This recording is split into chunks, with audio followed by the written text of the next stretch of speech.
നല്ല ആരെടുത്ത ഓട്ടട കണ്ടില്ലേ? നമ്മുടെ മലപ്പുറംകാരുടെ സ്പെഷ്യലാണല്ലേ ഓട്ടട. അപ്പോൾ അത് എങ്ങനെ സിമ്പിളായിട്ട് റെഡിയാക്കി എടുക്കുക എന്ന് നമുക്ക് കണ്ടു നോക്കിയാലോ. അത് അടിയൊന്നും കരിഞ്ഞു പിടിക്കാത്ത ഓട്ടടയാണ് കേട്ടോ.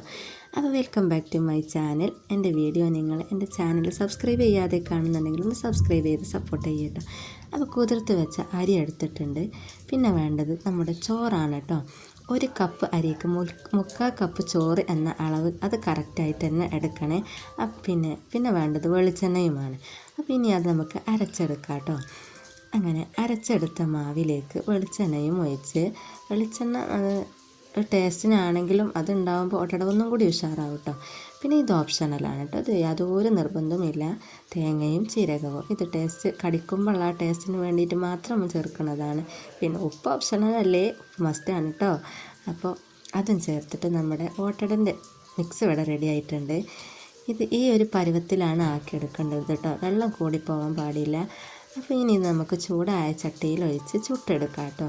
സിമ്പിളായിട്ട് നല്ല ടേസ്റ്റി ആയിട്ട് റെഡിയാക്കാൻ പറ്റുന്ന ഒരു ബ്രേക്ക്ഫാസ്റ്റ് തന്നെയാണ് കേട്ടോ ഓട്ടട. ഈ ജീരകവും തേങ്ങയും ഒക്കെ ചേർക്കുന്നതുകൊണ്ട് നമുക്ക് കറി ഇല്ലാതെ തന്നെ ചൂടോട് കൂടി കഴിക്കാൻ നല്ല ടേസ്റ്റാണ് കേട്ടോ. എനിക്കിഷ്ടം ഓട്ടട അങ്ങനെ കഴിക്കാനാണ്. അപ്പോൾ അത് ആരെടുത്ത് വരുന്നുണ്ട് കേട്ടോ.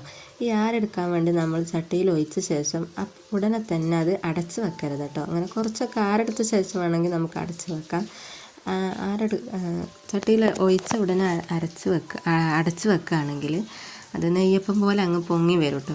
അങ്ങനെ ആകുമ്പോഴാണിത് ആരെടുത്താണ്ട് നല്ല ക്ലിയറിൽ കിട്ടുള്ളൂ. പിന്നെ തീ കൂടാതെ നോക്കണം കേട്ടോ. തീ കൂടിയ അടിയിൽ കരിഞ്ഞ് പിടിക്കുക മാത്രമല്ല, തീ ഇല്ലാതിരിക്കാനും പറ്റില്ല. അപ്പോൾ ഒരു ആവറേജ് ചൂട് വേണേനും. അപ്പോൾ ആ ഒരു കാര്യമൊക്കെ ശ്രദ്ധിച്ചാൽ നമ്മുടെ അടിപൊളി ഓട്ടട ഇവിടെ റെഡി ആവും കേട്ടോ. അപ്പോൾ അടുത്ത വീഡിയോ ആയിട്ട് വരുന്നത് വരെ ബായ്.